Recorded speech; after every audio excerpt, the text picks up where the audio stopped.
Sorry, everybody. My Phone died. phone completely died. Switch back to me so I can finish up chapter. You're on. Okay, great. So, sorry we missed out on some things. Okay, when Christ comes back, chapter 19, to do battle and do war, marriage supper takes place.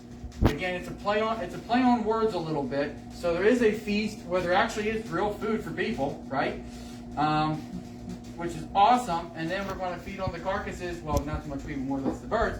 We're going to feed on the carcasses of those who, it's a double play on words there. Okay. Now, at the end of chapter 19, when he goes to war and throws, it's a battle. Okay. Also reference chapter 19 with chapter 16 because at that point, remember, as these are being filled up and the bowls are being finished out, one of the things is that the great river Euphrates is dried up, and so the armies from the east, who's from the east? China, comes across, and they're in the valley of what they call the Hebrew Armageddon, and there's a big battle. Well, they gather for battle. It's not a big battle. Christ wipes them out and like, beep, bye, and type kill. Ends that. It's virtually nothing. Okay. Okay. It's bad for those who are on the wrong side of history. There. And then after Armageddon is over, it's 1,000 years. Satan is bound for 1,000 years. After the 1,000 years ends, okay, Satan is loosed. Now there's peace in everything 1,000 years. All right, and Satan is. After the 1,000 years is up, Satan is loosed. Okay? He's bound and chained for 1,000 years. There's peace on earth. There is no wars. There's no famine.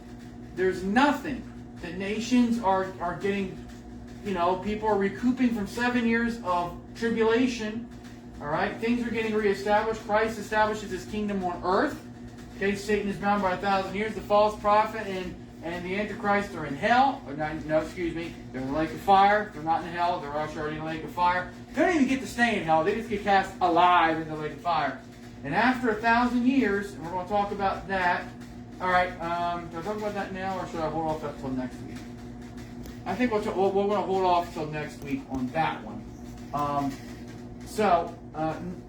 Bottom line is the Battle of Armageddon takes place. Now, this is the battle that takes place here. That ends tribulation, because when he comes, he says, all right, tribulation's over, and it's a battle. All right? It actually is a battle that takes place, and you can see, if you've actually been to Israel, you can see in that valley how you can put a massive 1 million+ man army. Okay? It's not going to be much of a battle because it's Christ. It's over. I think he just toys with them, honestly. It's just how it is. But there's a battle in the war, and we get to go along for the ride, and he takes care of everything. You reach out to 16 and 19 to kind of see that component pieces, because as 16 gets ready to set up, this is where chapter 19 comes in and ends. So this is why I say tribulation ends in Revelation 19, but it also is referenced in chapter 16. Okay?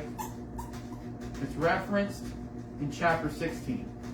Because with all of that, okay, it's a foreshadower that talks about that they gather, and they're gathering to attack Israel, and they're making one last assault to destroy the Jews and destroy the temple and destroy everyone in Jerusalem that's Jewish, that's following Jesus, and that's when he comes down on his white horse, dressed in blood, saying, "Hello, let's play," and that's it. That's kind of how it ends. Generally speaking. And then there's 1,000 years of peace, and then we're going to deal with chapters 21 and 22 next week and clean everything up. Okay? Because it's a little bit about chapter 21, 22, and we go from there. So, I do apologize about the lateness and the technical difficulties I had, but I hope at least I was able to answer some questions and to give us a good timeline of things during the tribulation period, of all the things that are taking place. And again, my email address is rev.jle1980@gmail.com. If you have questions, shoot them over to me. I'll try to answer them. If I don't have an answer, well, then I'll tell you I just don't have an answer. Okay? And we'll be talking with you again next week. Take care, and God bless.